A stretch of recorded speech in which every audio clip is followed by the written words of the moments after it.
کیا مطلب؟ ایسی بندہ نیکی کرے، ایسا بندہ لفظ کہے، ایسی بندہ عبادت کرے اور ایسی نیکی میں اپنا حصہ ملا ہے جو اس کی موت کے بعد بھی جاری رہے، ایسی نیکی میں حصہ ملا ہے۔ تو یہ نبی علیہ السلام فرماتے تھے۔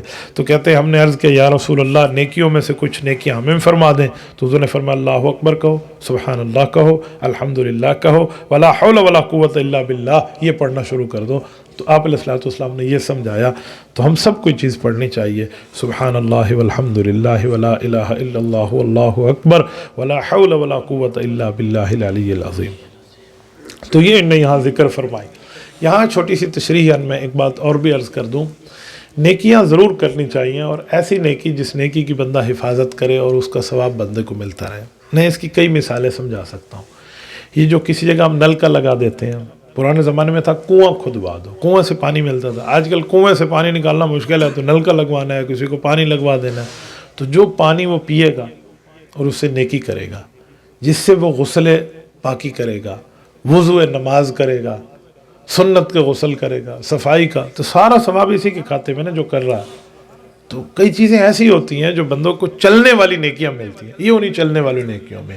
اس طرح کسی نے مسافر خانہ بنوا دیا، اس کے اوپر چھت بنوا دی ہے، مسافر ٹھہریں گے تو وہاں دھوپ سے بچیں گے، بارش سے بچیں گے، یہ بہت اچھی چیز ہے۔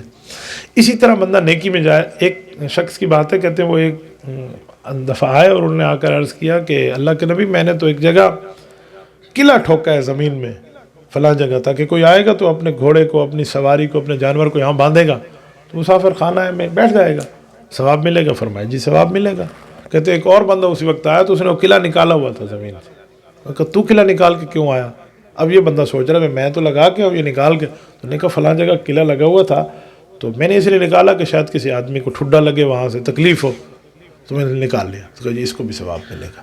اب نیت کی بات ہے نا، تو اس طرح بندہ نیکی کرے جو نیت اچھی ہو۔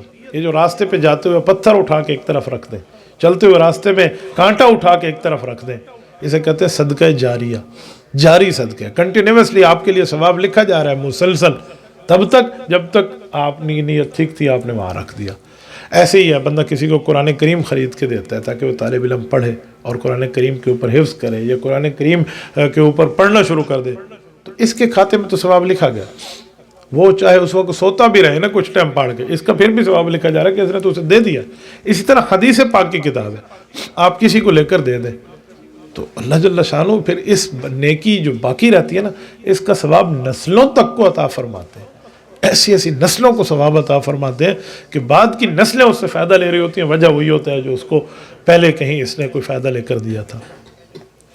میں نے اپنے علاقے کی آپ کو بات کرنے کا جی کر رہا ہے کہ ایک جگہ، اب میں نام لیے بغیر بتاتا ہوں، ایک بزرگ تھے فوت ہو گئے، اللہ ان کی قبر پہ کروڑوں اربوں رحمت نازل فرمائے۔ 100% دنیا دار تھے، نہ داڑھی رکھی ہوئی تھی، پتہ نہیں نماز تھی یا نہیں تھی، یا پتہ نہیں مضبوطی نماز کے اوپر اتنی زیادہ تھی یا نہیں۔ ان کی عادت تھی وہ قرآن کریم لے کر مدرسوں میں دے دیتے اور حدیث پاک کی کتابیں لے کر۔ ہم چھوٹے تھے، بوڑھے آدمی تھے وہ اس وقت، انہوں نے حدیث پاک کی کتابیں لے کر کو 3-4 جگہ دے دی ہیں ان لوگوں کو جو پڑھنے والے تھے، واقعی سمجھنے والے کہ یار آپ کو کورس لے کر میں دوں گا، آپ عالم بن رہے۔ 3 بیٹے ہیں اس کے، تینوں عالم ہیں اس وقت، تینوں حافظ، میں ان کو براہ راست جانتا ہوں۔ حالانکہ والد تو شاید پتہ نہیں نماز بھی پوری پڑھتا ہو نہ پڑھتا، اللہ اس کی مغفرت فرمائے۔ دیکھیں نسل میں وہ چیز زندہ ہو گئی، نسل میں اللہ تعالیٰ نے وہ عطا فرما دیا۔ اب اس کی آنکھوں نے تو نہیں دیکھا کہ میرے بیٹے کو یہ مقام ملا ہے، انہوں نے حفظ کی ہے اور انہوں نے جو ہے نا علم پڑھا ہے، لیکن میں سمجھتا ہوں اس کی دنیاوی آنکھ نے نہیں دیکھا، لیکن آخرت میں تو رب نے ان کو اجر دینا ہے، تو پھر پوچھنا بھی تو ہے یہ اجر کیسے ملا کہ تیری اولاد نے پڑھا۔ تو یہ چیزیں ملتی ہیں۔ ہمارے ایک شخص فوت ہوئے، میرے جمعے کے مقتدی تھے، حافظ بھی نہیں تھے، عالم بھی نہیں تھے، اور داڑھی بھی بالکل آخری زندگی میں جا کے رکھی۔ انہوں نے اپنے بچوں کو قرآن پاک پڑھایا، تینوں بیٹوں کو حافظ بنایا زندگی میں، کالج یونیورسٹی بھی پڑھایا، حافظ بھی بنایا، اور ان کی حفظ پہ اتنا زیادہ یہ وہ تھے نا، جتے ہوئے تھے کہ یار ان کے قرآن ان کو یاد رہے۔ جب وہ فوت ہوئے نا، میں ان کے جنازے پہ تھا، تو میں ان کو بڑے بیٹے سے کہا کہ جنازہ آپ پڑھیں۔ اس نے کہا استاد جی آپ پڑھیں۔ میں نے کہا بیٹا جتنی درد دل سے آپ مانگو گے نا، اتنے درد دل سے اور ان کے لیے نہیں مانگے گا، آپ پڑھو۔ تو اس کا خاندان ٹھہرا تھا، تو اس نے کہا استاد جی پھر آپ اعلان کر دیں، پتہ نہیں خاندان میرے پیچھے پڑے گا نہیں پڑے گا۔ تو میں نے وہاں کہا، میں نے کہا دیکھیں بھائی سہیل فوت ہو گئے، اللہ ان کی مغفرت فرمائے، تو ان کا بیٹا ہے جنازہ یہ پڑھائے گا، کیونکہ بیٹا جب باپ کا جنازہ پڑھائے گا تو یہ باپ کو تحفہ بھی دے رہا ہے اس تعلیم کا جو اس نے اس کو پڑھائی ہے، اور پھر والد کے لیے مغفرت بھی مانگیں گے۔ تو سب خوش ہوئے، انہوں نے اجازت دی، اس کے والد کا انہوں نے جنازہ پڑھایا۔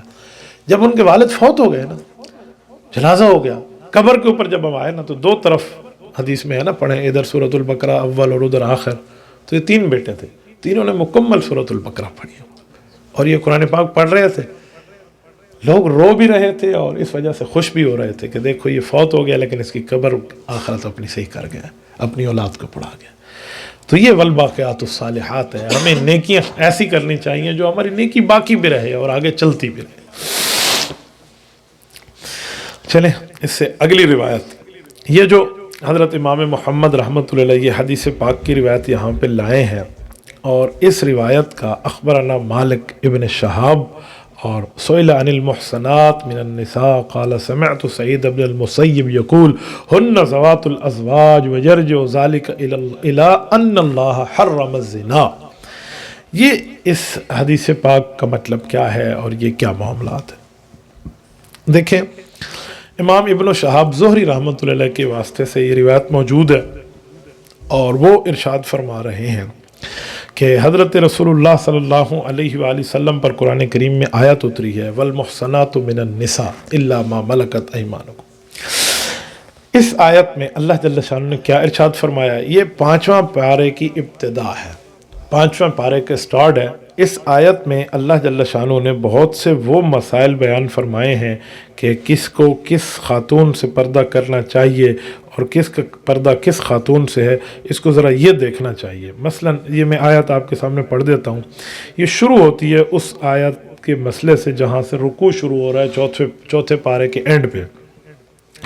حرمت علیکم امہاتکم و بناتکم و اخواتکم و عماتکم و خالاتکم و بنات الاخ و بنات الاخت و امہاتکم اللاتی ارضعنکم و اخواتکم من الرضاع و امہات نسائکم و ربائبکم اللاتی فی حجورکم من نسائکم اللاتی دخلتم بہن فإن لم تکونوا دخلتم بہن فلا جناح علیکم و حلائل ابنائکم الذین من اصلابکم و ان تجمعوا بین الاختین الا ما قد سلف ان اللہ کان غفورا رحیما والمحصنات من النساء الا ما ملکت ایمانکم کتاب اللہ علیکم وحل لکم ما وراء۔ یہ پوری آیت ایک مسئلہ بتا رہی ہے۔ وہ مسئلہ یہ ہے کہ کس شخص کا کس سے پردہ ہے، کس سے پردہ نہیں ہے۔ اللہ جل شانہ نے یہاں رشتے گنے ہیں، بہن سے پردہ نہیں ہے، بیٹی سے پردہ نہیں ہے، ماں سے پردہ نہیں ہے، پھوپھی سے پردہ نہیں ہے، خالہ سے پردہ نہیں ہے، بھتیجی سے پردہ نہیں ہے، بھانجی سے پردہ نہیں ہے، اور فرمایا اس خاتون سے پردہ نہیں ہے، اس بچی سے جو بچی کسی اور خاوند سے اس عورت سے پیدا ہوئی ہے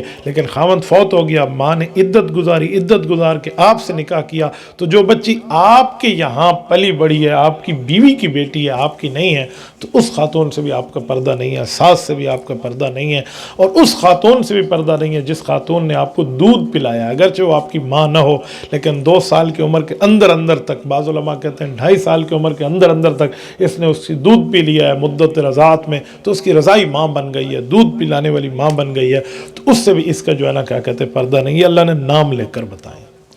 اس کے علاوہ ہر وہ خاتون آپ کا اس سے پردہ نہیں ہے جس سے آپ کا اس سے نکاح نہیں ہو سکتا۔ حرمت علی التعبیدی ہے کہ کبھی بھی اس عورت سے نکاح اس مرد کا نہیں ہو سکتا، تو اس سے آپ کا کوئی پردہ نہیں ہے۔ جس سے نکاح ہو سکتا ہے اس سے شریعت نے پردے کا حکم دیا ہے، وہاں پردہ لازم ہے، واجب ہے، فرض ہے، ضروری ہے، کمپلسری ہے، اس پر کوئی دوسرا مسئلہ نہیں ہے۔ ہمارے ہاں اس پر بہت زیادہ لوگوں کی خواہشات موجود ہیں۔ کسی بیوی سے کہا میں آپ کا تو اسے پردہ نہیں، مجھے تو میرے میاں نے اجازت دی ہے، ہم نے اسے پردہ اتار لیا، ہمارے پردے ان سے اترے ہوئے ہیں، ہمارا ان سے کوئی مسئلہ نہیں ہے۔ انہیں کہا یہ تیرا میاں ہے، اللہ تو نہیں ہے جو اللہ نے اجازت دے دی ہے، یہ مسئلہ تو خدا رسول کا بنایا ہوا ہے، اس میں میاں کا کوئی دخل نہیں ہے، اس میں کسی انسان کا کوئی دخل نہیں ہے، یہ تو اللہ کا بتایا ہوا ہے۔ رب فرماتے ماں سے پردہ ہے تو ماں سے پردہ ہو جاتا، لیکن اللہ نے ماں کا نام لیا ہے کہ وہاں نہیں ہے، تو جہاں اللہ رب العزت نے کہہ دیا وہاں پردہ ہے، تو وہاں میاں نہیں، سسر اور باپ بھی کہتے کہ پردہ اتارے تو وہ پردہ نہیں اترتا، وہ گناہ رہے گا۔ ہمارے یہاں ختم کر دیتے ہیں، تو یہ بالکل گناہ اور غلط بات ہے۔ اس مسئلے کے متعلق یہ حدیث ہے۔ اب دیکھیں یہ مسئلہ ہمارے ہاں آج کا ہے، اور یہ 1400 سال پہلے اللہ کا قرآن اور نبی کا فرمان ہمیں کیا بتا رہا ہے اس بارے میں۔ اب سنیں، یہ حدیث پاک ہے۔ وہ فرماتے ہیں سارا پردے کے معاملے اپنی جگہ، لیکن آگے اللہ نے ایک لفظ استعمال کیا کہ اس عورت سے بھی آپ کا رشتہ نہیں ہو سکتا والمحصنات من النساء، جو کسی کی بیوی ہو، یعنی جو کسی کی بیوی ہے، ذوات الازواج ہے، کسی کی وائف ہے، اس دوران آپ اس سے نکاح نہیں ہو سکتا۔ پردہ تو لازم ہے، کیونکہ آپ کو اس کے بعد جب بھی چاہے وہ طلاق کے بعد یا وفات کے بعد نکاح ہو جائے گا، تو اس عورت سے اس وقت آپ نکاح بھی نہیں کر سکتے، کیونکہ وہ اس وقت کسی کی بیوی ہے۔ اس سے ایک مسئلہ نکلا، تو انہوں نے یہ مسئلہ یہاں سے ارشاد فرما کے بتا دیا۔ فرمایا محصنات من النساء سے مراد شادی شدہ خواتین ہیں۔ جب ایک جگہ شادی ہو گئی ہے تو دوسرا نکاح اس سے نہیں ہو سکتا۔ ہاں اپنے شوہر سے 10 مرتبہ بھی نکاح ہونا تو وہ نکاح کو نایا کرنا ہے، لیکن کسی اور سے نکاح فرمایا یہ نہیں ہو سکتا۔ اور اگر اس طرح کہ وہ کسی اور کی بیوی ہو اور کوئی بندہ اس سے نکاح کر لے تو فرمایا یرجع ذلک الی ان اللہ حرم الزنا، یہ زنا بن جائے گا اور زنا کو رب نے حرام قرار دیا۔ یہ مسئلہ حضرت سعید ابن مسیب رحمۃ اللہ علیہ نے یہاں ارشاد فرمایا۔ تو یہ چیز میں نے آپ کی خدمت میں ذکر کی ہے کہ حضرت سعید ابن مسیب رحمۃ اللہ تعالیٰ علیہ نے اس سے کیا ارشاد فرمایا اور آپ کو اور ہمیں کیا سمجھایا۔ اس سے اگلی روایت اگر ہم لیں تو وہ اخبرنا مالک اخبرنا محمد بن ابی بکر بن عمر بن حزم ان اباہ اخبرہ ان عمرہ بنت عبد الرحمن ان عائشہ زوج النبی صلی اللہ علیہ وسلم رضی اللہ تعالی عنہ و عنہا و عنہم۔ ان سب کی بات فرمائی۔ حضرت اماں جان عائشہ رضی اللہ تعالی عنہا کی بھتیجی ہیں، عبد الرحمن بن ابی بکر کی بیٹی ہیں۔ حضرت اماں عائشہ کے بھائی ہیں عبد الرحمن، اور بہت پیار تھا اماں عائشہ کا اس بھائی کے ساتھ۔ اس پیار کے بارے میں اگر میں روایات آپ کے سامنے ذکر کروں تو شاید یہ میں مسئلہ پورا نہ کر سکوں، اتنے اماں عائشہ رضی اللہ تعالی عنہ کا اپنے بھائی سے پیار کی باتیں آتی ہیں کہ انسان حیران ہو جاتے ہیں۔ میں ایک چھوٹی سی بات عرض کرتا ہوں۔ ان کے بھائی عبد الرحمن ہر وقت اپنی بہن کے ساتھ ہوتے اور بہن کا ان سے محبت کا تعلق، ظاہری بات ہے ہر بہن کا ایک بھائی سے پیار ہے۔ جب نبی علیہ السلام دنیا سے رخصت ہو رہے تھے نا، تو اس وقت حضرت عبد الرحمن کا یہاں مسواک دیکھا تو اماں جان عائشہ کو حضور پاک علیہ السلام نے دیکھا تو اماں سمجھ گئے حضور کا اشارہ کہ حضور مسواک مانگنا چاہ رہے ہیں، تو مسواک نبی علیہ السلام کو دیا۔ آپ علیہ السلام چبا نہیں سکتے تھے کہ مسواک نرم ہو، تو اماں عائشہ کو دیا۔ اماں عائشہ نے چبا کے حضور پاک کو دیا تو انہوں نے مسواک کیا۔ اس وقت یہاں عبد الرحمن موجود ہے۔ عبد الرحمن سے اماں عائشہ کی محبت اتنی ہے کہ حضور علیہ السلام نے فرمایا، یہ صحیح مسلم کی روایت ہے کہ ادو اباکی و اخاکی، اپنے بھائی اور اپنے ابا کو بلاؤ۔ اماں عائشہ کو فرمایا، یعنی حضرت ابو بکر کو اور عبد الرحمن کو، اکتب لہو کتابا، میں انہیں لکھ کے دیتا ہوں کہ میرے بعد خلافت ان کی ذمہ داری ہے۔ بھائی کو کیوں بلاؤ؟ فرمایا وہ ساتھ گواہ بنے۔ تو حضرت اماں عائشہ نے پوچھا رسول اللہ آپ لکھ کے دے رہے ہیں؟ فرمایا جی ہاں۔ کہا جی کیوں؟ کہا لکی لا یتمنا متمنم بعد، کہ میرے بعد کوئی یہ نہ کہے کہ خلافت ہماری تھی، یہ میں لکھ کے سارا معاملہ کر دوں۔ تو اماں عائشہ رضی اللہ تعالی عنہ اٹھی تاکہ بلاؤں اپنے بھائی کو بھی اور ابا جان کو بھی، حضور کا حکم ہے۔ تو اتنے میں اللہ کے رسول کے اوپر اللہ جل شانہ نے کچھ الہام فرمایا، تو حضور پاک نے فرمایا عائشہ رک جاؤ، ما یعب اللہ والمؤمنون ما خلا ابا بکر، فیصلہ ہو گیا ہے، نہ اللہ راضی ہوگا نہ مومنین راضی ہوں گے، جس پر راضی ہوں گے تو ابو بکر پہ راضی ہوں گے، اللہ اس کے علاوہ کسی اور کو مسلح پہ نہیں آنے دے گا۔ یہ حضرت اماں جان عائشہ کو فرمایا۔ اس وقت بھی عبد الرحمن کو بنایا، یہ عبد الرحمن سے محبت ہے۔ حضرت عبد الرحمن سے محبت کی تیسری بات، جب حضرت عبد الرحمن کا انتقال ہو گیا تھا نا، حضرت عبد الرحمن کا انتقال حضرت معاویہ رضی اللہ تعالیٰ عنہ کے دور میں ہوا ہے۔ حضرت معاویہ رضی اللہ تعالیٰ عنہ کا دور شروع تھا کہ حضرت عبد الرحمن حضرت ابو بکر کے بیٹے ان کا انتقال ہو گیا۔ مکہ مکرمہ سے مدینہ طیبہ آنے لگے تھے، تھوڑا سا رستہ چلے تھے کہ وفات ہو گئی۔ وفات کے بعد لوگ لے گئے، ان کی قبر مبارک مکہ مکرمہ میں بنائی۔ اماں جان عائشہ کو پتہ چلا تو بہت روئیں، پھر کہا جی مجھے اپنے بھائی کی قبر پہ لے جاؤ۔ حضرت اماں جان وہاں قبر پہ تشریف لے گئیں، اور جب قبر پہ پہنچی اپنے بھائی کے تو وہاں ایک شعر پڑھا، بڑا درد دل کے ساتھ پڑھا۔ فرمایا وہ ایک بادشاہ تھا نا، اس کے بادشاہ کے 2 ساتھی تھے اور دونوں ساتھی بادشاہ کی خدمت کرتے تھے۔ کہا جی ہاں۔ اتنا عرصہ وہ دونوں اکٹھے رہے کہ لوگوں نے کہا یہ تو کبھی بھی جدا نہیں ہوں گے، یہ دونوں ایک دوسرے کا سایہ ہیں، ایک دوسرے کے ساتھ رہیں گے۔ لیکن جب وہ جدا ہو گئے تو ایسے نہیں لگتا تھا کہ ایک رات بھی کٹھی گزاری ہوگی۔ یہ شعر کا مطلب، یہی شعر اماں عائشہ نے حضرت عبد الرحمن کی قبر پر پڑھا اور فرمان لگی وَكُنَّا كَنَدْمَانِ جُزَيْمَةَ حِكْمَةً مِّنَ الدَّهْرِ حَتَّى قِيلَ لَن يَتَصَدَّعَا فَلَمَّا تَفَرَّقْنَا كَأَنِّي وَمَالِكًا لِطُولِ اجْتِمَاعٍ لَمْ نَبِتْ لَيْلَةً مَّعًا، کہ ایسے لگتا ہے کہ جیسے آپ اور میں بھی اسی طرح اکٹھے رہے ہوں، ندیم اور مالک کی طرح۔ لوگ کہتے تھے کبھی جدا نہیں ہوں گے، عبد الرحمن جب آپ اور ہم جدا ہو گئے، یعنی وفات ہو گئی آپ کی، تو ایسے لگتا ہے کہ ہم ایک لمحہ بھی اکٹھے نہیں رہے۔ یہ رو رہی تھی اماں جان عائشہ اپنے بھائی کی قبر پہ بات کر کے، حبشی کی جگہ پہ ان کی تدفین ہوئی۔ میری بات کا مطلب یہ ہے، عبد الرحمن، ان کی اولاد سے اماں کو کتنا پیار ہوگا۔ ان کی اولاد کو پھر عالم بنایا، حافظ بنایا، ان کی بچوں اور بچیوں کو اماں جان عائشہ نے پڑھایا۔ رسول اللہ کے گھر سے براہ راست پڑھا تھا، تو جو نبی پاک صلی اللہ علیہ وسلم سے پڑھا وہی آگے پڑھایا۔ حضرت اماں جان عائشہ نے اپنی ایک بھتیجی کو عالم بنایا، وہ بھتیجی ہیں امرہ دونوں نام آتے ہیں، یہ عبد الرحمن کی بیٹی ہیں، ان سے یہ روایت ہے، اس لیے میں نے پوری تفصیل آپ کے سامنے رکھی کہ امرہ ہے کون۔ حضرت اماں جان عائشہ کی بھانجی ہیں امرہ رضی اللہ عنہا، بھتیجی ہیں، یہ فرماتی ہیں مجھے میری پھپھو حضرت عائشہ رضی اللہ تعالی عنہا نے بتایا کہ اس وقت کچھ حالات ایسے تھے، اس حالات پہ اماں جان عائشہ رضی اللہ عنہ تبصرہ کر رہی۔ اب ذرا توجہ سے سنیں، یہ انتہائی اہم ترین مسئلہ ہے مشاجرات صحابہ کا۔ کچھ لوگ یہاں اس مسئلے سے روگردانی کرتے ہیں، کچھ حضرت علی پر، کچھ حضرت اماں جان عائشہ پر، کچھ حضرت معاویہ پر لوگ سوالات کرتے ہیں، تو میں ذرا وہ مسئلہ آپ کو سمجھانے لگا۔ مسئلہ یہ تھا کہ اس زمانے میں صحابہ کرام میں آپس میں کچھ اختلاف ہوئے، تو اس اختلاف کا تذکرہ حضرت اماں جان عائشہ نے کیا۔ اب اختلاف وہاں پر 3 قسم کے ہیں، بلکہ ساری 2 قسم کے ہیں۔ ایک وہ ہے صحابہ کا صحابہ سے اختلاف، اور دوسرا ہے خوارج کا صحابہ سے اختلاف۔ خارجی کچھ اور لوگ تھے، خوارج۔ ان دونوں اختلافات ایک وقت میں ساتھ ساتھ ہوئے ہیں تو بڑا فرق ہے۔ صحابہ کا صحابہ سے معاملہ ہو تو دونوں طرف سے، حضرت علی ایک طرف سے، اماں عائشہ رضی اللہ عنہ دوسری طرف سے، یا حضرت علی ایک طرف سے، حضرت معاویہ رضی اللہ عنہ دوسری طرف سے، ان دونوں کے اختلاف کی نوعیت بھائیوں والا اختلاف ہے۔ حضرت علی سے آگے آئے گا، پوچھا گیا کہ جی کافر ہیں جن سے آپ لڑ رہے ہیں؟ فرمایا نہیں۔ کہا جی مشرک ہیں؟ جی کہا جی نہیں۔ کہا منافق ہیں؟ کہا جی نہیں۔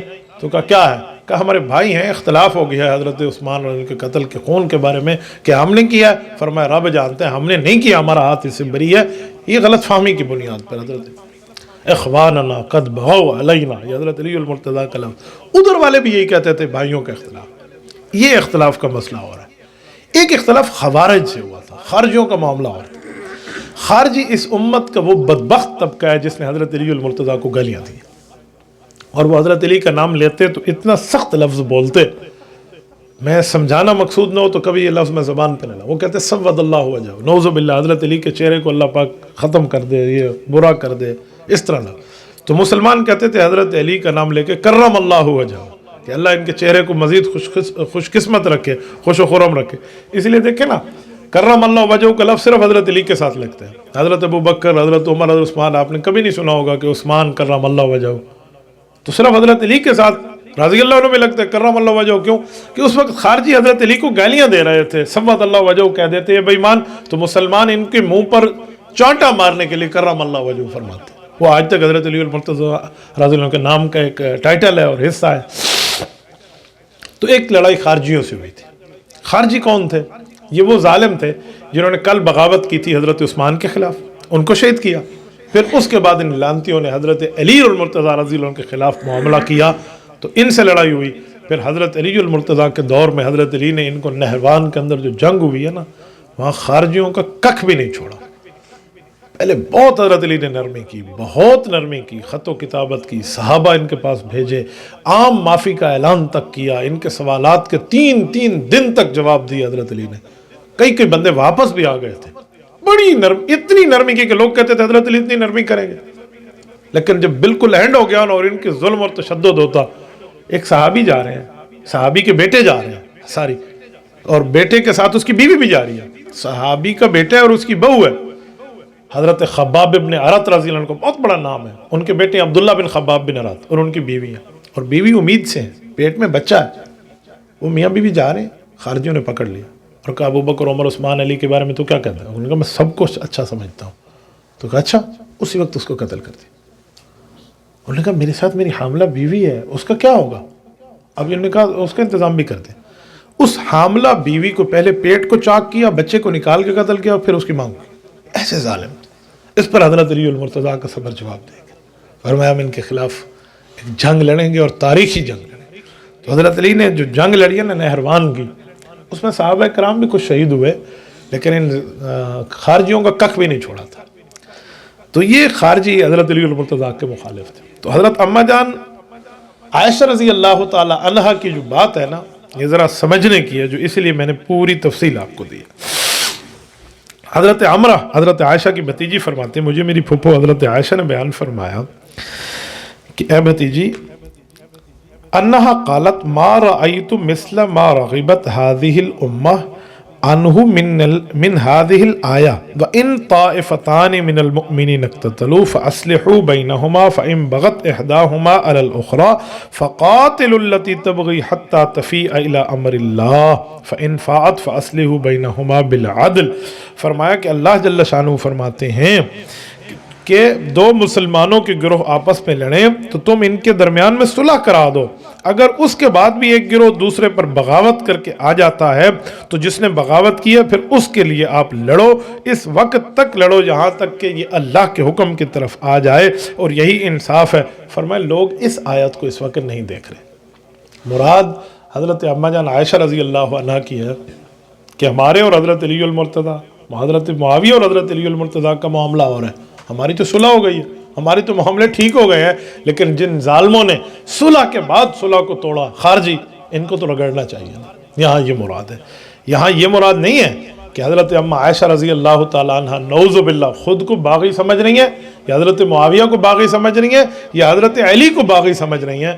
یہاں یہ مراد نہیں ہے کہ ان کا جو مسئلہ ہے، یہ مسئلہ وہ ہے جو غیر کے ساتھ ہے، اور یہ حضرت اماں جان عائشہ رضی اللہ عنہ نے فرمایا. یہاں پر میں ایک بات کہنا بڑی ضروری سمجھتا ہوں، اسی عنوان پر میں نے ایک پوری یادداشت مرتب کی ہے، اور یہ حضرت حسین رضی اللہ تعالیٰ عنہ کے حوالے سے کتاب ہے تعارف. میں تقریباً میں اس کا کرا دوں کہ 6 جلدوں پہ مشتمل ہوگی. یہ اس کی دوسری جلد ہے جو الحمدللہ 2 جلدیں مرتب ہو گئی ہیں. نام اس کا ہے لوگو میں حسین ہوں. حضرت حسین رضی اللہ عنہ گویا اپنا خود تعارف کرا رہے ہیں. یہ سیرت شہزادہ رسول حضرت امام حسین رضی اللہ عنہ پر ایک انسائیکلوپیڈیا ہے. تو اس میں 2 حصے اگر آپ کی خدمت میں رکھوں تو آج کے عنوان کے مطابق ہوں گے کہ جو لوگ سمجھتے ہیں کہ یہ لڑائی ان کی آپس کی ہے، فلاں ہے، اس طرح ہوا ہے، تو ان کے احترام کے رشتے بھی تھے. اگر اختلاف ہو گیا تھا حضرت اماں جان عائشہ کا حضرت علی سے تو محبت کا تعلق بھی تھا. جنگ ہو گئی تھی، وہ جنگ اس طرح نہیں ہوئی تھی جو اس روایت کا لفظ ہے نا فَأَصْلِحُوا بَيْنَهُمْ، اس پہ یوں نہیں ہے کہ یہ جنگ کی وجہ سے جنگ ہوئی. اس کی میں وجہ بتاتا ہوں. حضرت عثمان شہید ہو گئے، حضرت اماں جان عائشہ سمیت مختلف صحابہ کرام مکہ میں ہیں. وہ سمجھ رہے ہیں کہ حضرت علی تو مدینہ میں ہے اور مدینہ میں حضرت عثمان شہید ہو گئے تو انہوں نے حفاظت نہیں کی. تو لوگوں نے آ کے کہا کہ ان کے پاس قوت ہی نہیں ہے، وہ کیسی حفاظت کرتے. تو حضرت اماں جان عائشہ نے سفر کیا بصرہ کا تاکہ ہم وہاں سے قوت اکٹھی کریں اور حضرت علی کا ساتھ دے کر ظالموں کو کیفر کردار تک پہنچائیں. اماں وہاں گئی، حضرت علی المرتضیٰ کو بتایا گیا کہ اماں عائشہ تو آپ سے لڑنے کے لیے صحابہ کا مجمع اکٹھے کیے ہوئے ہیں. حضرت علی بھی بصرہ پہنچے ہیں. بصرہ میں ان دونوں گروپوں کا آپس میں آمنا سامنا ہوا ہے. تو اس جگہ آپس میں ایک دوسرے سے مراسلت ہوئی، گفتگو ہوئی.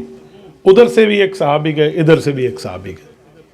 حضرت علی المرتضیٰ رضی اللہ عنہ کی طرف سے حضرت قعنقاع بن عمر رضی اللہ عنہ گئے، اور حضرت اماں عائشہ کی طرف سے حضرت زبیر اور حضرت طلحہ آئے. اور ان دونوں نے آپس میں کہا کیوں لڑنے آئے ہو ہمارے ساتھ؟ اور وہ کہتے ہیں کیوں لڑنے آئے ہو ہمارے ساتھ؟ دونوں میں تو مسئلہ یہ تھا نہیں. تو انہوں نے کہا ہم تو لڑنے نہیں آئے. کہا پھر ادھر آئے کیوں ہو؟ کہ تمہارے پاس تو کوئی قوت ہی نہیں ہے جو تم وہاں خلیفہ وقت کو بچا سکے. تو ہم تو آئے ہیں کہ قاتلین کو رگڑا دیں. کہا جی ہمیں تو بتایا گیا، ہم آپ پہ حملہ آور ہونے ہیں. تو انہوں نے جا کے حضرت علی کو بتایا اور انہوں نے جا کے اماں عائشہ کو بتایا کہ وہ لڑنے نہیں آئے، وہ لڑنے نہیں آئے. امام ابن کثیر نے سیرت اس میں البدایہ میں لکھا ہے کہ وہ رات عید کی خوشی کی رات تھی ان کے لیے. دونوں لشکر خوش ہو گئے. اچھا ہم تو ایک دوسرے کے لیے یہاں تو رسول اللہ کے شاگرد تلواریں اٹھا کے آ جاتے. تو کہتے یہ تو بہت عجیب ان ظالموں نے کیا ہے. کہا جی بہت اچھا ہو گیا. تو انہوں نے کہا لڑائی نہیں ہے، خوشی کی رات نیند سوئے. اور پھر یہ طے ہوا کہ حضرت علی کی اب براہ راست بات ہوگی. تو حضرت علی کی براہ راست بات ہوئی. ادھر سے معاملہ یہ چلا کہ اچھا نہیں ہے معاملہ ٹھیک ہے، ہم آپ کے ساتھ چلیں گے، آپ ظالموں کو حکومت پہ پاؤں مضبوط کریں، پھر قاتلین کا آپ جو ہے نا کیا کہتے ہیں کیفر کردار تک پہنچائیں. کہا جی بہت اچھا. کہا ایک یادداشت تیار ہو جائے، یادداشت تیار ہو گئی، صبح لشکر کوچ کریں گے۔ یہ صبح لشکر کوچ کریں، رات کو سوئے ہیں دونوں لشکر۔ یہ جو ظالم تھے نا، جو گھسے ہوئے تھے حضرت علی کے لشکر میں بھی اور قاتلین عثمان اندر چھپے ہوئے تھے، انہوں نے آپس میں مشورہ کیا ایک ہی رات میں کہ جی ہمارا کام تو خراب ہو گیا، ہم تو لڑانے آئے تھے، یہ تو لڑائی نہیں ہو سکتی، اب ایک حل ہوگا، یا ان کو لڑاؤ یا اپنے آپ کو بچاؤ۔ تو انہوں نے کہا ہم کیسے بچیں گے، یہ صبح لشکر جائے گا تو ہم تو پکڑے گئے، ہمارا تو پورا جو 2 مہینہ لگے تھے، یہ ہم 2 مہینے ہم نے پوری ترتیب لگائی کہ ان کو لڑائیں، ادھر سے لائے ادھر سے لائے ادھر سے لائے، آپس کی خبروں کو بدل بدل کے سنایا، تو ہم تو گئے۔ تو انہوں نے کہا کیا کریں، یہ 8 10 15 20 بے ایمان اکٹھے ہوئے اور اپنے ساتھیوں کو ساتھ لیا۔ اس وقت جب رات کی تنہائی ہے اور دونوں لشکر آرام فرما ہے، انہوں نے درمیان میں ایک لائن بنائی، حضرت علی کے لشکر پہ بھی تیر مارے، اما عائشہ کے لشکر پہ بھی تیر مارے، اور وہ لشکر سمجھنے لگے اس نے صلح توڑ دی اور اس نے سمجھا اس نے صلح توڑ دی۔ یہ جنگ ہوئی ہے، اس جنگ میں حضرت زبیر بھی شہید ہیں، اس جنگ میں حضرت طلحہ بھی شہید ہیں، اور بہت سی شہادتیں ادھر سے بھی ہیں۔ اس کو کہتے ہیں جنگ جمل۔ جب یہ جنگ رکی ہے تو پھر بزرگ آپس میں ملے ہیں، کہ جی کیوں صلح توڑی، کہ جی ہم نے تو نہیں توڑی، تیر تم نے مارا، کہ جی ہم نے نہیں توڑی، تیر تم نے مارا۔ پھر پتہ چلا دشمن کی چال تھی جو باعث قتال تھی۔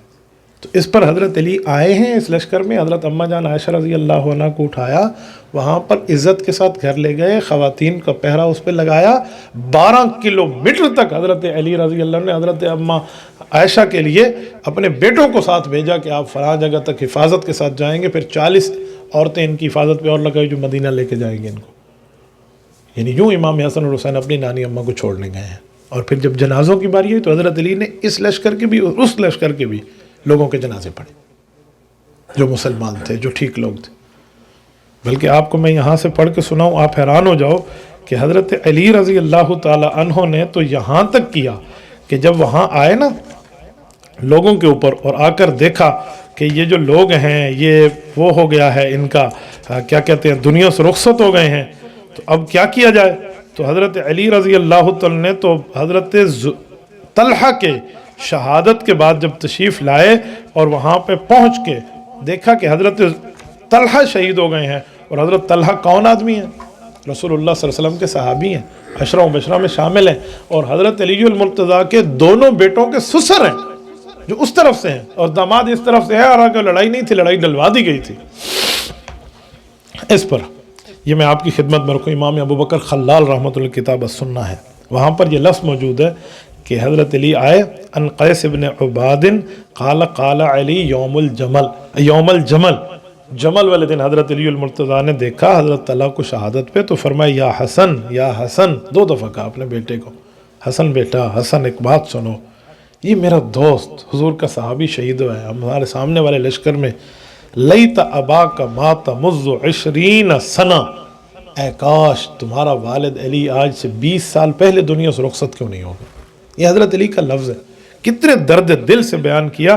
یہ حضرت امام ابو بکر خلال رحمۃ اللہ تعالیٰ علیہ نے بات بیان فرمائی، اور اس طرح وہ جملہ ارشاد فرما رہے تھے حضرت طلحہ رضی اللہ تعالیٰ عنہ پر۔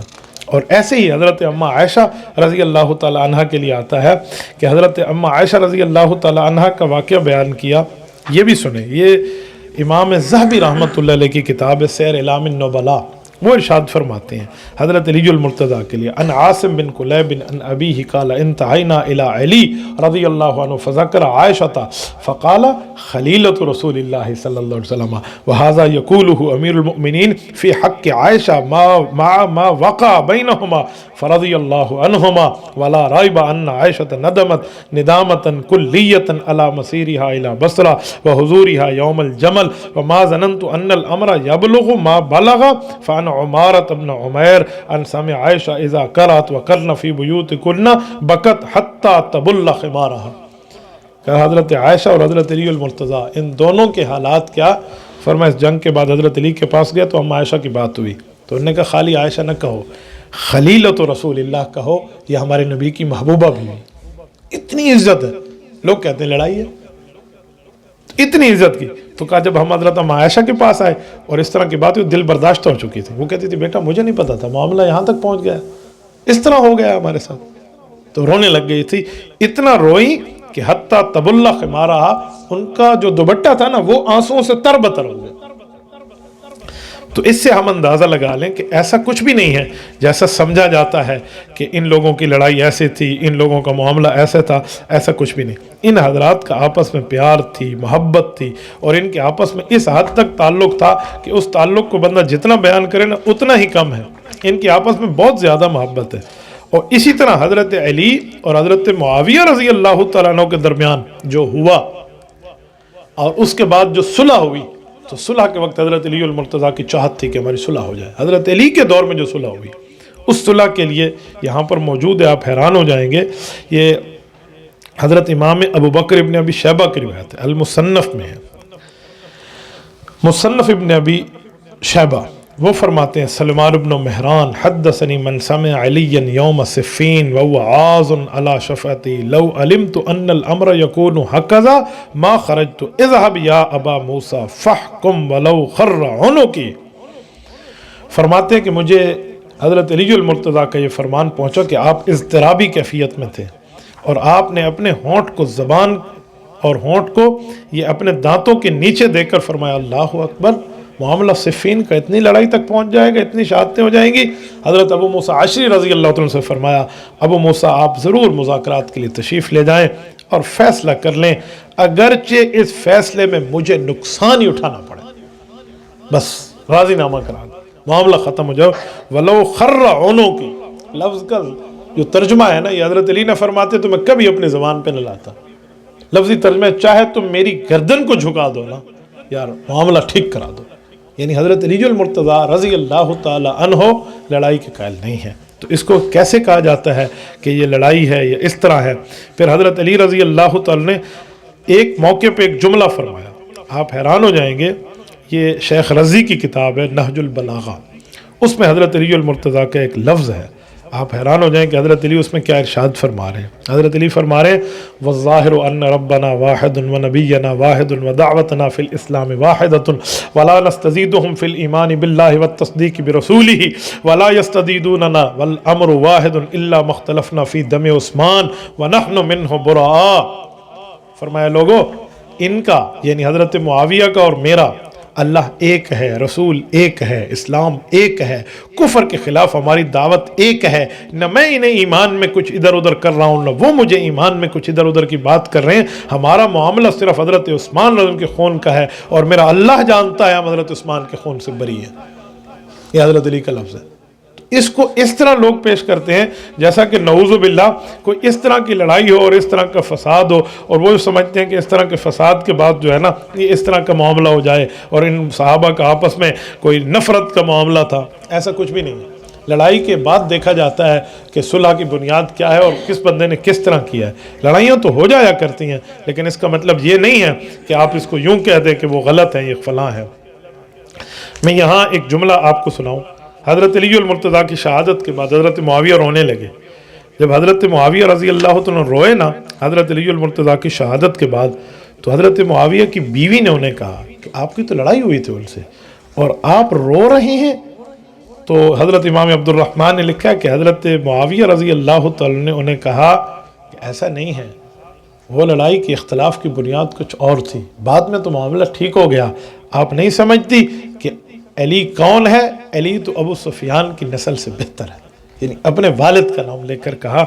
یہ حضرت علی المرتضیٰ رضی اللہ عنہ کے حوالے سے حضرت معاویہ اپنی گھر والی کو کہہ رہی ہیں، کیونکہ فقالت لہو امراتہ اتبکی وقد قاتلتہ، آپ تو ان سے لڑے ہیں، آپ اب رو رہے ہیں۔ فقال ویحک انک لا تدرین ما فقد الناس من الفضل والفقہ والعلم، اور خدا کی بندی تجھے کیا پتہ ہے امت کو آج علم کا، فضل کا، فقہ کا کتنا نقصان ہو گیا ہے علی کے جانے سے، اور آپ اس طرح کی بات کر رہی ہیں۔ پھر ایک میں آپ کو سناؤں، یہ الاستیاب میں امام عبد البر مالکی رحمۃ اللہ علیہ نے، ابن عبد البر مالکی المتوفى 463، وہ لکھتے ہیں حضرت علی رضی اللہ عنہ کے ایک شاگرد تھے، غلام تھے، زرار صدائی، یہ حضرت علی کی شہادت کے بعد حضرت معاویہ کے پاس کسی کام سے گئے، تو حضرت معاویہ نے بٹھایا کہ آپ کا تو بہت تعلق تھا، حضرت علی سے بڑا پیار تھا، ذرا مجھے سناؤ حضرت علی المرتضیٰ کی شخصیت کو آپ نے کیسا پایا؟ تو بہت حیران ہو گئے کہ ان کی تو لڑائیاں ہوئی تھی آپس میں، اور یہ ان کی تعریف میرے منہ سے سننا چاہتے ہیں۔ تو زرار صدائی تھوڑے سے چپ ہوئے، پھر حضرت معاویہ نے فرمایا نہیں آپ کو چاہیے آپ مجھے سنائیں۔ تو انہوں نے سنایا، کہا کیا؟ کہ میں آپ کو سناتا ہوں کہ وہ کیا تھے. کہا فکان واللہ بعید المدى شدید القوا یقول فصلا یحکم عدلا یتفجر العلم من جوانبہ وتنطق الحکمت من نواحی. پورا حضرت علی المرتضیٰ کا یہ ایک رکوع ہے جو انہوں نے نقشہ کھینچا ہے کہ حضرت علی المرتضیٰ کیا تھے. وہ کہنے لگے مجھ میں یہی ہمت ہے کہ میں آپ کو سناؤں. میرے استاذ محترم حضرت علی کا تعارف یہ ہے، خدا کی قسم امیدوں سے دور تھے، قوت میں غالب تھے، پختہ بات کرتے تھے، انصاف کے ساتھ فیصلہ کرتے تھے. علم آپ کے جسمانی پہلوؤں سے یوں پھوٹتا تھا جیسے سمندر سے لہریں پھوٹتی ہیں. حکمت اور دانائی آپ کے ارد گرد یوں بولا کرتی تھی جیسے بولنے کا حق ہو. دنیا کی رنگینوں سے نفرت کرنے والے تھے. رات کی تنہائی میں خوش ہوتے کیونکہ وہاں تہجد کی نفل کی نماز ان کی محبوب نماز تھی. گہری سوچ رکھتے، عبرت کا حصول رکھتے، معمولی لباس پہنتے، عام سا کھانا کھاتا کہ عام سا کھانا کھانا ان کو پسند تھا. ہم ان سے کچھ پوچھتے تو ہمیں ایسے جواب دیتے جیسے ہمارے پرانے یار ہوں. ہمیں پیار سے سمجھاتے، اگر بات کی تنبیہ کرنی ہوتی تو تنبیہ کرتے. ہم قریبی ہو کر بھی ان کی ہیبت کی وجہ سے ان سے بات نہیں کر سکتے تھے. دینداروں کی عزت کرتے، غریبوں کو اپنے ساتھ رکھتے. مالداروں کا مال کبھی بھی علی کو لالچ میں مبتلا نہ کر سکا. کمزور کو ان سے انصاف سے کبھی مایوس نہ ہونا پڑا.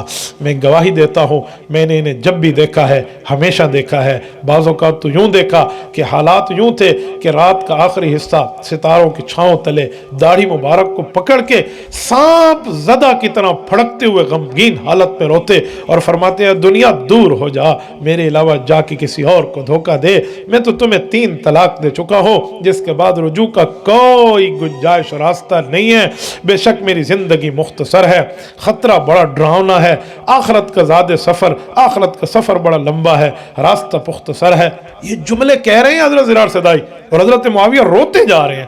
اتنا روئے حضرت معاویہ. جب وہ خاموش ہوئے تو حضرت معاویہ رضی اللہ تعالیٰ نے بات سن کر اس کے بعد ایک جملہ فرمایا رحمہ اللہ ابا حسن کان کذالک. حسن کے ابا پر اللہ رحمت فرمائے ایسے ہی تھے، ایسے ہی تھے. اب آپ مجھے بتائیں ان کی تو آپس میں اتنی محبت ہے، اتنا پیار ہے، تو اس بنیاد پہ کیسے کہا جا سکتا ہے کہ ان کی آپس میں نفرت تھی، آپس میں لڑائی تھی؟ ان کو تو آپس میں محبتوں کی بات لوگ نہیں بتاتے. حیرانگی کی بات ہے، لڑائی بتاتے ہیں جو کسی ظالم نے لڑوا دی ہے جمل، یوں نہیں بتاتے جو محبت میں انہوں نے خود صلح کی ہے. حالانکہ جس لڑائی کے بعد صلح ہو جائے وہ لڑائی نہیں رہتی. جس جنگ کے بعد امن ہو جائے اور آپس میں ایک دوسرے کا راضی نامہ ہو جائے تو آپ اس کو کیا جنگ کہیں گے؟ پھر تو وہ فسادی ہے جو لڑائی کی بات کر رہا ہے اور امن کی بات نہیں کر رہا. اس سے آگے آئیں تو حضرت علی المرتضیٰ رضی اللہ تعالی عنہ کی اس بات کے بعد حضرت اماں جان عائشہ رضی اللہ تعالی عنہا نے اس پر جو ایک جملہ ارشاد فرمایا ہے وہ میں آپ کی خدمت میں رکھنے کے بعد اگلی روایت پڑھنے لگا ہوں. یہ اخبرنا مالک اخبرنا یحییٰ بن سعید ان سعید بن المسیب فی قول اللہ عز وجل الزانی لا ينکح الا زانیۃ او مشرکۃ والزانیۃ لا ينکحها الا زان او مشرک. قال وسمعته يقول انها نسخت هذه الآية بالتي بعدها ثم قرأ وانكحوا الأيام منكم والصالحين من عبادكم وإمائكم. قال محمد وبهذا نأخذ وهو قول أبي حنيفة والعامة من فقهائنا رحمهم الله لا بأس بتزويج المرأة إن كانت قد فجرت وإن يتزوجها من لم يفجر. اس آیت میں کچھ بات سمجھائی، من لم يفجر، اس بات میں کچھ سمجھایا جا رہا ہے. وہ کیا ہے؟ وہ ایک مسئلہ ہے کہ جو زانی مرد ہے وہ زانیہ عورت سے ہی نکاح کرے گا. یہاں کچھ لوگوں نے عجیب معاملہ سمجھا ہوا ہے کہ جس مرد نے زنا کیا ہے تو اس کو جو بیوی ملے گی وہ بھی زانیہ ہوگی، اور جس بیوی نے زنا کیا ہے اس کو جو مرد ملے گا وہ بھی زانی ہو. اس طرح سمجھا ہوا ہے، حالانکہ مسئلہ یوں نہیں ہے. یہ اس آیت کو سمجھنے کی اور اس کی منسوخیت کی وجہ کی تفہیم کی بڑی ضرورت ہے. حضرت سعید ابن مسیب رحمۃ اللہ علیہ اس آیت میں کچھ تشریح فرما رہے ہیں. وہ تشریح یہ ہے کہ قرآن کریم کا پہلے حکم تو یہی تھا کہ زانی مرد ہے نا، اس کا کسی نیک عورت سے نکاح نہیں ہوگا، اس کا زانیہ سے نکاح ہوگا یا مشرک سے نکاح ہوگا. اور اسی طرح زانیہ خاتون ہے تو اس کا مشرک مرد سے نکاح ہوگا اور اس کا کسی زانی مرد سے نکاح ہوگا، شریف مرد اس کو نہیں دیا جائے گا. یہ حکم تھا. تو شروع میں یہی مسئلہ تھا، لیکن پھر اس آیت کو منسوخ کیا. اللہ تعالیٰ نے ایک حکم اور اتارا. وہ اتارا کیا تھا؟ وہ آیت تھی، فرمایا وہ آیت وَانْكِحُوا الْأَيَامَ والی آیت، کہ اس میں اللہ تعالیٰ نے بیوہ عورتیں اور باقی خواتین کے نکاح کی اجازت دے دی. تو اب اس سے پتہ چلا کہ کوئی خاتون گناہ کر چکی اور بعد میں توبہ طیب ہو تو اس سے شریف مرد کا نکاح ہو سکتا ہے. اور اسی طرح کسی مرد میں کوئی گناہ ہو گیا ہو اور اس نے توبہ کر لیا تو اس سے باقی خواتین کا نکاح ہو سکتا ہے. یوں نہیں ہے کہ اس نے اسی سے نکاح کیا تو اب اس کی بیوی بھی ایسے ہوگی اور اس مرد نے ایسے کیا تو اس کی عورت بھی ایسے ہوگی, تو یوں نہیں ہے. یہ انہوں نے مسئلہ سمجھا دیا کہ اس آیت کے حکم کو منسوخ کر کے اللہ تعالیٰ نے دوسری آیت نازل فرما دی, تو اس سے پتہ چلا اب کوئی سا بھی مرد کسی بھی عورت سے نکاح کر سکتا ہے, چاہے اس نے ماضی میں کتنے ہی خاتون نے یا مرد نے گناہ کیے ہوں. اللہ تعالیٰ نے اس کے لیے توبہ کا دروازہ کھولا ہے, تو ایسا کچھ بھی نہیں ہے جیسے سمجھا جا رہا ہے. اس سے اگلی حدیث, اخبرنا مالک عن عبد الرحمن بن القاسم عن أبيه أنه قال يقول في قول الله عز وجل ولا جناح عليكم فيما أردت. اس آیت میں ایک مسئلہ سمجھایا جا رہا ہے. وہ مسئلہ کیا ہے؟ وہ مسئلہ یہی ہے کہ کوئی خاتون عدت میں ہو, اس کا خاوند فوت ہو گیا ہے یا اسے طلاق ہو گئی ہے, وہ عدت میں ہے, تو عدت والی خاتون کو پیغام نکاح دینا تو حرام ہے. عدت میں آپ نکاح کا پیغام نہیں دے سکتے, وہ اپنے خاوند کے غم میں ہے, تو قرآن نے منع کیا ہے کہ آپ اس کو نہیں کہہ سکتے عدت کے دوران کہ آپ مجھ سے شادی کر لیں یا آپ کی شادی فلاں جگہ, اس طرح بات نہیں چل سکتی. ہاں اشارہ اور کنایہ سے بات کرنا جائز ہے. عدت ختم ہو رہی ہے تو اشارے اور کنایہ سے, تو قرآن کہتے ہیں او اکننتم فی انفسکم, آپ دلی طور پہ اس خاتون کو اشارہ دے سکتے ہیں, تو وہ اشارہ دینا آپ کے لیے حرج نہیں ہے. اچھا, اب اشارہ دینا کسے کہتے ہیں؟ تو حضرت عبد الرحمن بن قاسم عن ابیہ, یہ قاسم بن محمد بن ابی بکر, یہ حضرت اما عائشہ کے بھتیجے ہیں, یہ ارشاد فرما رہے ہیں. حضرت اما عائشہ کے ایک بھائی تو عبد الرحمن جن کا میں ذکر کر چکا, ان کی بیٹی تھی عمرہ, وہ ان سے پڑھی. اسی طرح حضرت اما عائشہ کی ایک اور بھتیجے ہیں جو دوسرے بھائی سے ہے, ان کا نام ہے محمد بن ابی بکر. یہ اما عائشہ کے چھوٹے چھوٹے بھائی ہیں, تو یہ نبی علیہ الصلوۃ والسلام کے سالے ہیں اور حضرت اما عائشہ کے بھائی ہیں. ان کے ایک بیٹے ہیں قاسم بن محمد. یہ قاسم حضرت اما عائشہ کا ایسے ہی بھتیجا ہے جیسے عمرہ بھتیجی ہے, تو ان کی پھوپھو ہیں حضرت اما عائشہ. یہ قاسم بتا رہے ہیں قرآن کریم کی آیت کی تشریح. قاسم اتنا بڑا فقیہ ہے مدینہ کا, اتنا بڑا فقیہ ہے کہ جتنا بڑا فقیہ کہوں اتنا کم ہے. یقین مانیے, آپ حیران ہو جائیں. حضرت قاسم کا نام فقہاء سبع مدینہ کے جو ہے نا 7 فقہاء, ان میں ایک خاص نمبر پہ ان کا نام آتا ہے. بہت بڑے فقیہ تھے, بہت بڑے اللہ والے تھے. ان کی قبر مبارک آج بھی موجود ہے وہیں اپنا جنت البقیع کے اندر. ان سے میرا لگاؤ کئی حساب سے ہے. الحمدللہ ہمیں یہ سعادت حاصل ہے کہ میں نسل ابو بکر سے ہوں, تو ہمارا سلسلہ بھی حضرت قاسم کے واسطے سے جاتا ہے حضرت ابو بکر صدیق تک. ہمارے آباء و اجداد میں ہے, اللہ ان کی قبر پہ کروڑوں اربوں رحمتیں نازل فرمائے. تو یہ ایک آیت کی تشریح فرما رہے ہیں. فرمایا کسی بیوہ خاتون کی عدت کے دوران آپ اسے پیغام نکاح تو نہیں دے سکتے, لیکن آپ اشارے سے کہہ سکتے ہیں. وہ اشارے کیا ہیں؟ تو انہوں نے یہ الفاظ بتائے ہیں کہ اگر نکاح کا پیغام دینا ضروری ہے تو آپ اشارہ یوں کریں گے انکی علیہ کریمہ, کہ آپ میرے لیے قابل احترام ہیں. وانی فیک لراغب, یہ مجھے دلچسپی ہے کہ میں کسی اچھی خاتون سے انشاءاللہ شادی کر لوں گا. یا آپ یہ اس طرح بھی کہہ سکتے ہیں کہ اللہ اس خاتون کے ذریعے ہمیں رزق نصیب کرے گا. اس طرح کے الفاظ جو اشارہ کنایہ ہے تو یہ دیے جا سکتے ہیں. یہ مسئلہ میں نے کس جگہ ایک دفعہ بیان کیا, یہ حدیث سنائی, تو ہمارے ایک شاگرد ہیں, تو ان کی بہن نے کسی جگہ اپنے بھائی کے لیے نکاح کا پیغام دیا, اور وہ خاتون عدت میں بالکل آخری دنوں میں تھی, تو وہ بھی چاہ رہی تھی کہ میری کہیں رشتہ ہو جائے, تو یہ چاہ رہی تھی میری بھائی سے ہو جائے. تو اس خاتون نے اسے جا کے کہا کہ میرے بھائی نے ماشاءاللہ فریج بھی لے لیا ہے, گھر بھی اچھا بنا لیا ہے, اور بہترین قسم کی رہائش بھی رکھی, اس نے شادی کرنی ہے. تو ان کے بھائی نے آ کے مجھ سے پوچھا کہ میری بہن نے تو عدت میں یہ کہہ دیا, اب یہ گناہ ہے جائز ہے؟ تو یہ حدیث نہ ہوتی تو ہم اسے کہتے بھی تو گناہ گار ہے, لیکن یہاں روایت موجود ہے کہ اشارے اور کنایے سے بات کرنا یہ جائز ہے. تو انہوں نے پیغام میں نکاح دینے میں اشارے کنایے کے الفاظ بتا دیے. اس سے اگلی روایت, اخبرنا مالک حدثنا نافع عن ابن عمر. یہ حضرت نافع حضرت عبداللہ بن عمر کے غلام ہیں, بہت بڑے عالم ہیں, بہت بڑے عالم ہیں, کوئی چھوٹے موٹے عالم نہیں ہیں. وہ ارشاد فرما رہے ہیں ایک آیت کے متعلق, قرآن کریم کی آیت ہے, اور اس آیت میں اللہ تعالیٰ نے نمازوں کے احکام کو ذکر فرمائے ہیں. اور نمازوں کے احکام کے لیے جو آیت ہے, یہ آیت جو ہے یہ اس کی آیت ہے, کیا نام ہے, قرآن کریم کی سورت